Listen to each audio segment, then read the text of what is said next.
ការកុហកដ៏ធំបំផុតមួយក្នុងពិភពលោកគឺ McDonald's ព្រោះតាមពិតទៅពួកគេមិនមែនរកលុយចម្បងពីការលក់ hamburger នោះទេពួកគេមានគំរូអាជីវកម្មដ៏ឆ្លាតវៃខ្លាំងណាស់ដែលធ្វើឲ្យសូម្បីតែមនុស្សដែលឆ្លាតបំផុតក៏ស្ងប់ស្ងាយដែរ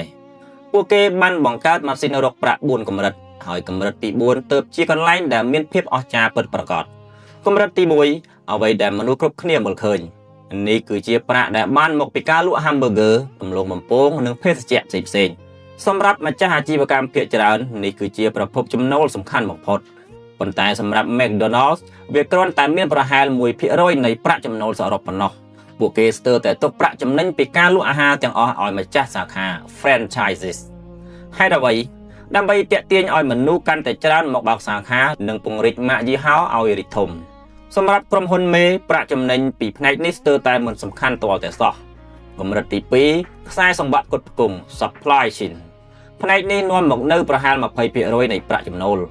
ដោយសារម្ចាស់សាខាអាចរកប្រាក់ចំណេញពីការលក់អាហារមនុស្សជាច្រើនបានប្រជែងគ្នាបើកសាខា McDonald's នៅពេលមានសាខាជាង 30,000 កន្លែងទូទាំងពិភពលោក McDonald's មានអំណាចគ្រប់គ្រងទាំងស្រុងលើការផ្គត់ផ្គង់បើអ្នកចង់លក់សាច់មាន់ឲ្យ McDonald's អ្នកត្រូវប្រើពូជមាន់ដែលពួកគេកំណត់អ្នកត្រូវផ្ដល់ចំណីតាមរូបមន្តដែលពួកគេបញ្ជាក់សូម្បីតែប្រព័ន្ធភ្លើងក្នុងទ្រុងមាន់ក៏ត្រូវធ្វើតាមស្តង់ដាររបស់ពួកគេដែរពួកគេគ្រប់គ្រងគ្រប់ដំណាក់កាលហើយទទួលបានចំណែកប្រាក់ពីខ្សែសង្វាក់ផ្គត់ផ្គង់ទាំងមូលកម្រិតទី3ប្រព័ន្ធអាជីវកម្ម The System ផ្នែកនេះបង្កើតប្រហែល 30% នៃប្រាក់ចំណូលសរុបទីស្នាក់ការកណ្ដាលរបស់ McDonald's ជាអ្នកធ្វើការងារធំបំផុតពួកគេស្វែងរកទីតាំងល្អបំផុតរចនាភោជនីយដ្ឋានរៀបចំប្រព័ន្ធដំណើរការទាំងមូលសូម្បីតែជួយក្នុងការជ្រើសរើសបុគ្គលិកបន្ទាប់មកពួកគេប្រគល់អាជីវកម្មដែលត្រៀមរួចជាស្រេចឲ្យម្ចាស់សាខានៅពេលសាខានោះដំណើរការល្អនិងរកប្រាក់បានច្រើន McDonald's ថែមទាំងលក់ហាងនោះឲ្យទៅម្ចាស់សាខាក្នុងតម្លៃប្រហែល$1 លាននៅពេលមានសាខារាប់ពាន់កន្លែងវាបង្កើតប្រាក់ចំណូលរាប់សិបពាន់លាន$កម្រិតទី4ចក្រភពអចលនទ្រព្យ Real Estate Empire នេះហើយជាយុទ្ធសាស្ត្រដ៏អស្ចារ្យបំផុតមនុស្សជាច្រើនគិតថាក្រុមហ៊ុនអចលនទ្រព្យធំបំផុតគឺជាក្រុមហ៊ុនដែលមានអគារខ្ពស់ៗប៉ុន្តែពួកគេគិតខុសហើយតាមការពិត McDonald's គឺជាអ្នកលេងដ៏ធំមួយនៅក្នុងវិស័យអចលនទ្រព្យសូមគិតមើលពួកគេសាងសង់ McDonald's នៅតំបន់ស្ងប់ស្ងាត់មួយមិនយូរប៉ុន្មានតំបន់នោះក្លាយជាកន្លែងដែលមានមនុស្សម្នាច្រើន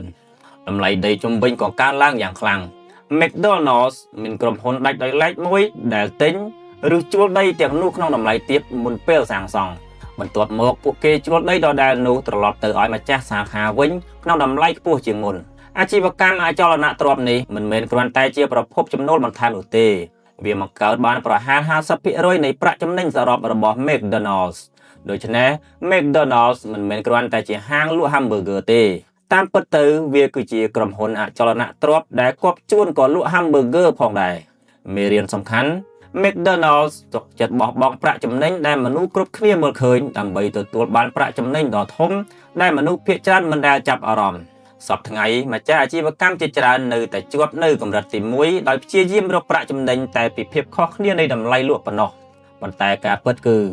សម័យដែលអាចក្លាយជាអ្នកមានដោយវិធីនោះកំពុងកន្លងផុតទៅហើយ